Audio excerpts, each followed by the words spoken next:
छत्तीसगढ़ में वन विभाग ने हरियाली प्रसार योजना के तहत अनुसूचित जाति, जनजाति और सामान्य श्रेणी के लघु सीमांत किसानों की अनुपयोगी पड़त बंजर भूमि का विकास नीलगिरी पौधा लगाकर किया जा रहा है।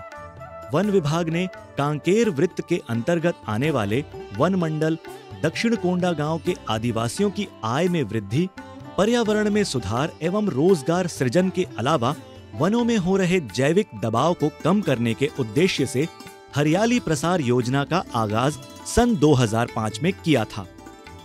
एक राष्ट्रीय स्तर के जो आंकड़े हैं उसके हिसाब से यदि हम देखें तो प्रति वर्ष लगभग 46,000 करोड़ रुपए का टिम्बर देश में बाहर से इंपोर्ट होता है, आयातित होता है।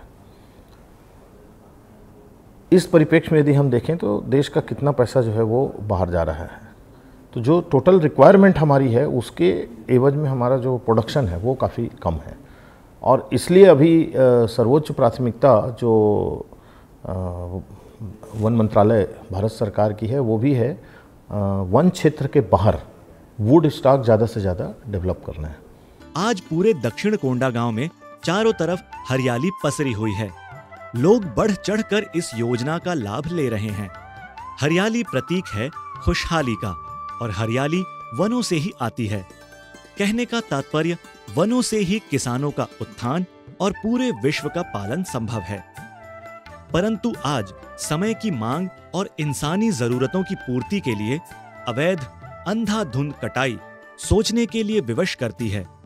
मौसम में बदलाव, जलवायु परिवर्तन के चलते बंजर एवं पड़त पड़ी जमीनों को हरा भरा करने के साथ साथ किसानों की आय को बढ़ाने के उद्देश्य से ही वन विभाग छत्तीसगढ़ शासन ने हरियाली प्रसार योजना का क्रियान्वयन किया है। फॉरेस्ट से मेरे को 10,000 पौधा दिया गया था।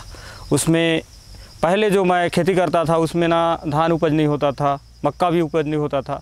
इसी कारण मेरे को फॉरेस्ट की तरफ से फ्री में मेरे को पौधा दिया गया। देख के लग रहा है कम 4-5 लाख का फसल हुआ है अभी 4 साल में।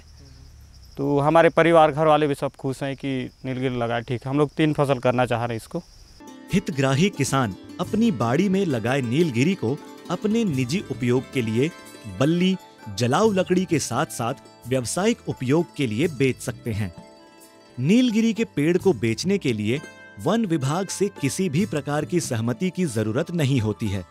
इसके अलावा नीलगिरी का उपयोग पेपर उद्योग में आवश्यक कच्चे माल के रूप में होने के कारण इसकी मांग हमेशा बनी रहती है। पहले हम लोग मक्का लगा रहे थे, उसमें प्रॉफिट कम हो रहा था, तो फॉरेस्ट वाले सलाह दिए कि नीलगिरी लगाओ, उसमें ज़्यादा पैदावार होगा, ज़्यादा फायदा होगा बोले, इसलिए हम लोग 11,000 पौधा लगाए थे। कह सकते हैं कि किसान इसे अपनी बाड़ी में नगदी फसल के रूप में हमेशा संजोकर रखता है। नीलगिरी के पौधे से बल्ली तैयार होने के बाद प्रथम कटाई के उपरांत एक वृक्ष से 3 से 4 और बल्ली तैयार हो जाती है, जिससे किसानों की आय चौगुनी बढ़ती है। जिसमें से प्रति एकड़ 45 टन का फसल निकला, जिसमें 2,000 भाव से जलाऊ बेचे और 3,500 के भाव से बल्ली बेचे। 25 टन बल्ली आया था और 20 टन जलाऊ आया था। नीलगिरी एक बहुउपयोगी पेड़ है।